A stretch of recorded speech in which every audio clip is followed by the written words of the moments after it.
আসসালামু আলাইকুম। আশার মিনি কিচেনে সকল বন্ধুদের স্বাগত জানিয়ে শুরু করছি। আজকে আমি নিয়ে এসেছি সবচেয়ে সেরা স্বাদের সজনে ডাঁটার রেসিপি। আর যারা সজনে ডাঁটা খেতে পছন্দ করে না তারাও কিন্তু রান্না করে খেয়ে দেখতে পারেন, খুবই সুস্বাদু একটা রেসিপি। তো চলুন রান্নাটা দেখে নেওয়া যাক। আর যারা নতুন বন্ধু আমার ভিডিওটি দেখছেন, ভালো লেগে থাকলে অবশ্যই আমার চ্যানেলটি সাবস্ক্রাইব করে আমার পাশে থাকবেন।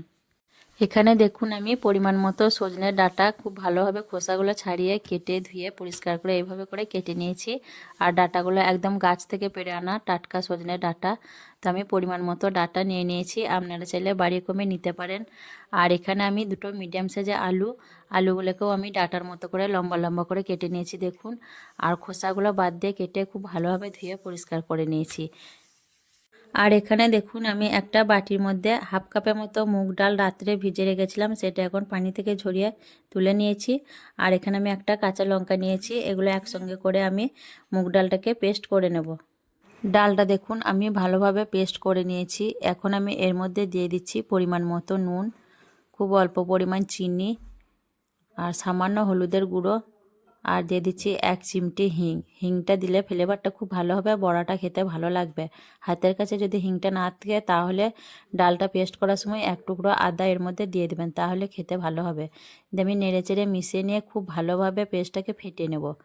পেস্টটা যত ভালোভাবে ফেটিয়ে নেবেন বড়াগুলো কিন্তু ততই নরম আর ফুলকো হবে। মসুর ডালের, ছোলার ডালের বড়া তো অনেকভাবে রান্না করে খেয়েছেন, এইভাবে করে একবার মুগ ডালের বড়া রান্না করে খেয়ে দেখুন, দেখবেন খেতে খুবই ভালো লাগবে। মুগ ডালের পেস্টটা দেখুন আমি খুব ভালোভাবে ফেটিয়ে নিয়েছি। এখন আমি রান্নার দিকে চলে যাব। বড়াগুলো ভাজার জন্য আমি কড়াইয়ে কিছুটা সাদা তেল গরম করে নিয়েছি। তারপর একটা চামচের সাহায্যে আমি বড়াগুলোকে ছোট ছোট সাইজ করে দিয়ে দিচ্ছি। বড়াগুলো ভাজার সময় কিন্তু কিছুটা ফুলে উঠবে, সেই ক্ষেত্রে সাইজটা আরও বড় হয়ে যাবে, তার জন্য আমি অল্প অল্প করেই দিয়ে দিচ্ছি। আর বড়াগুলোকে আমি সাদা তেলে ভেজে নিচ্ছি। আর রান্নাটা কিন্তু সর্ষের তেল দিয়েই করব। বড়াগুলো নিচের দিকটা কিছুক্ষণ হওয়ার পর আমি উল্টে পাল্টে বড়াগুলোকে একটু লালচে করে ভেজে নেব। বড়াগুলোকে দেখুন উল্টে পাল্টে একটু লালচে করে ভেজে নিয়েছি। এখন আমি বড়াগুলোকে একে একে তুলে নিচ্ছি।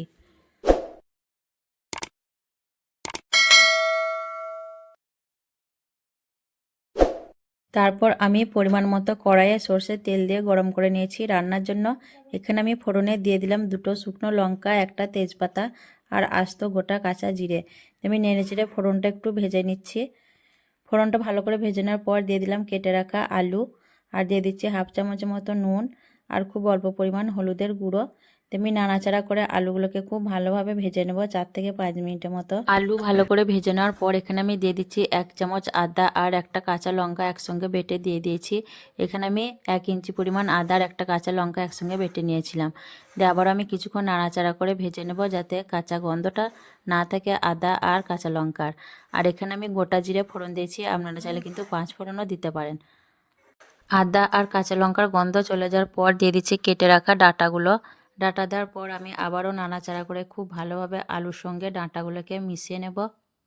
ডাঁটা আর আলু খুব ভালোভাবে মিশে নেওয়ার পর এখানে আমি একটা বাটির মধ্যে নিয়ে নিয়েছি হাফ চামচ হলুদের গুঁড়ো, হাফ চামচ লঙ্কার গুঁড়ো আর হাফ চামচ জিরে গুঁড়ো। এর মধ্যে আমি অল্প পানি দিয়ে দিচ্ছি। দিয়ে একটা চামচের সাহায্যে মশলাটা আমি একটু পানির সঙ্গে ভালোভাবে মিশিয়ে নেব। আর এখানে যারা শুকনো লঙ্কাটা ব্যবহার করতে চান না বা খেতে পছন্দ করেন না তারা কিন্তু কাঁচা লঙ্কা বাটা ব্যবহার করতে পারেন।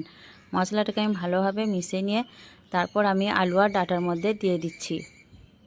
আর নিরামিষ রেসিপিতে খুব ঝালটা হলেও খেতে ভালো লাগে না, একটু হালকা ঝাল হলেই খেতে ভালো লাগে। অবশ্য ঝালটা আপনাদের পছন্দ অনুযায়ী দিয়ে দেবেন। আমি নাড়াচাড়া করে মশলা খুব ভালোভাবে কষিয়ে নেব। আর কষাতে কষাতে দিয়ে দিচ্ছি হাফ চামচের মতো নুন। এতে করে ডাঁটার মধ্যে নুন ঝাল মশলাটা খুব ভালোভাবে ঢুকে যাবে আর খেতেও ভালো লাগবে। ভালোভাবে আমি নাড়াচাড়া করে মশলা কষিয়ে নেব, এতে করে ডাঁটাটা ভালোভাবে মশলা ঢুকে যাবে আর খেতেও ভালো লাগবে। মশলা কিছুক্ষণ কষে নেওয়ার পর আমি এক কাছে ডাঁটা আর আলুগুলোকে করে দিচ্ছি।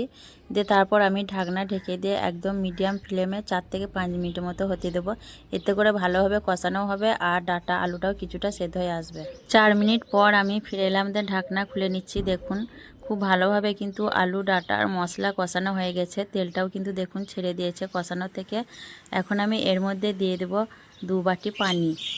আর আলু আর ডাঁটার পরিমাণ বুঝেই কিন্তু ঝোলটা দিয়ে দেবেন। আর তাছাড়া এখানে আমি বড়া দেব, বড়াতেও কিছুটা ঝোল টেনে নেবে, সেই হিসেবে ঝোলটা দিয়ে দিতে হবে আলু ডাঁটার বড়ার হিসেবে। তো এখানে আমি 2 বাটি পানি দিয়ে দিলাম, দিয়ে নাড়াচাড়া করে খুব ভালোভাবে মিশিয়ে নিচ্ছি। ভালোভাবে নাড়াচাড়া করে মিশে নেওয়ার পর এখন আমি ঢাকটা ঢেকে দিয়ে আরও 5 মিনিটের মতো রান্না করে নেব, এতে করে আলু আর ডাঁটাটা সেদ্ধ হয়ে আসবে। আরও 5 মিনিট রান্না করার পর আমি ফিরে এলাম। দেখুন যে নাড়াচাড়া করে দেখে নিচ্ছি আলুগুলো সেদ্ধ হয়েছে কিনা। তো আলুগুলো দেখুন খুব ভালোভাবেই কিন্তু সেদ্ধ হয়ে গেছে। আলুটা যত ভালোভাবে সেদ্ধ হয়ে যাবে খেতে কিন্তু ততই ভালো লাগবে। তারপর আমি এখানে দিয়ে দিচ্ছি ভেজে রাখা বড়াগুলো।